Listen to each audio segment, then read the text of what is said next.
va utiliser une autre façon de manipuler un fichier XML. Ici, on commence par la lecture avec XML Reader. En premier lieu, on instancie la classe XML Reader.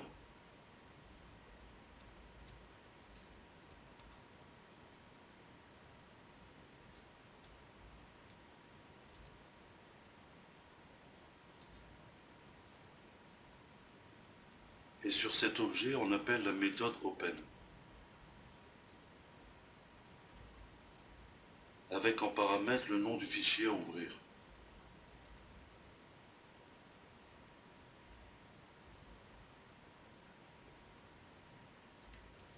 Ensuite, on va faire une boucle while sur la méthode read de cet objet.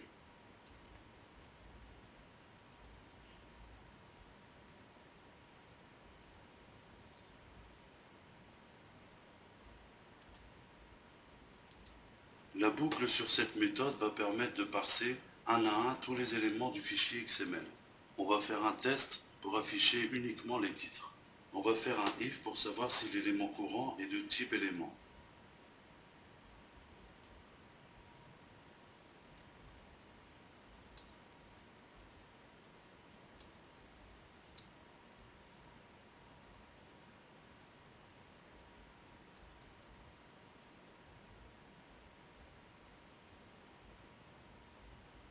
Et si son nom a pour valeur titre.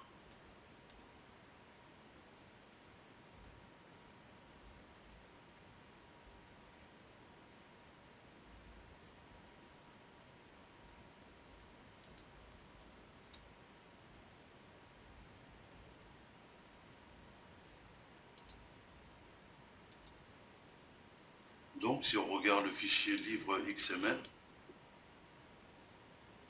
on parcourt chaque nœud et on s'intéresse au nœud titre.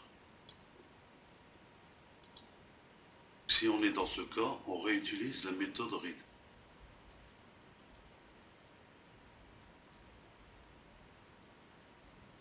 Et on affiche sa valeur.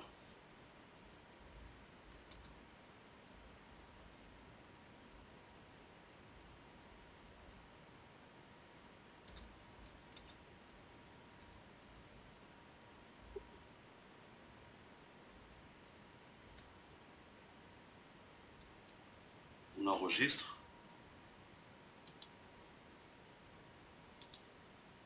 Et on voit que tous les titres sont affichés. On va maintenant pouvoir faire la même chose avec tous les nœuds.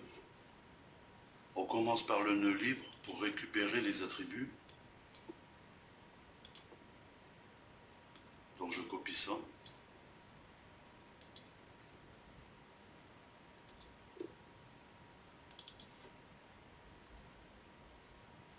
Au lieu d'afficher les valeurs, on va plutôt placer les informations dans un tableau. Donc on commence par initialiser un tableau.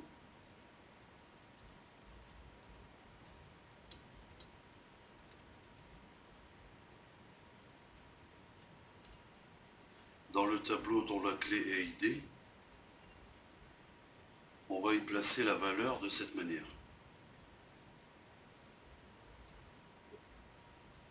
On appelle la méthode getAttribut.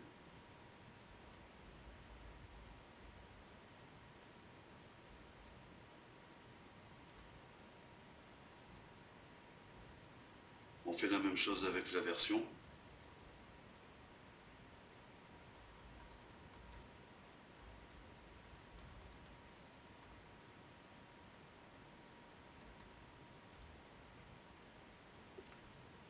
On revient ici pour placer la valeur dans le tableau.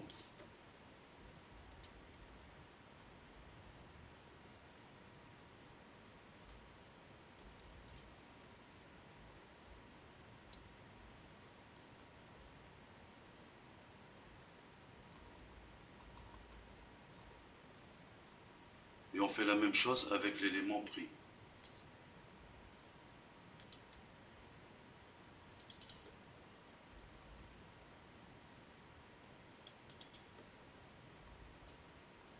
Comme on sait que chaque élément livre se termine par l'élément prix, on va ici stocker chaque livre dans un tableau.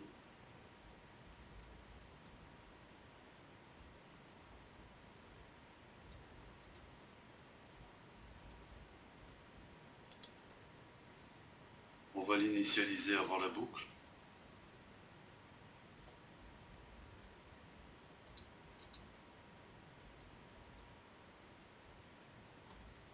On a maintenant toutes les informations contenues dans ce tableau. Il ne reste plus qu'à utiliser une boucle for each pour l'affichage.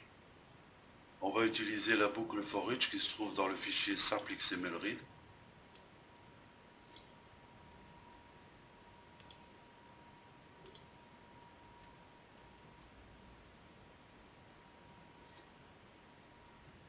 On va juste modifier ici car livre n'est pas un objet mais un tableau.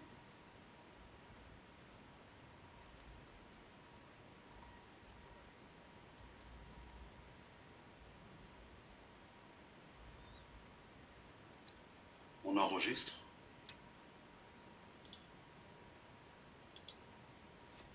Et on a bien le même résultat qu'avec simple XML.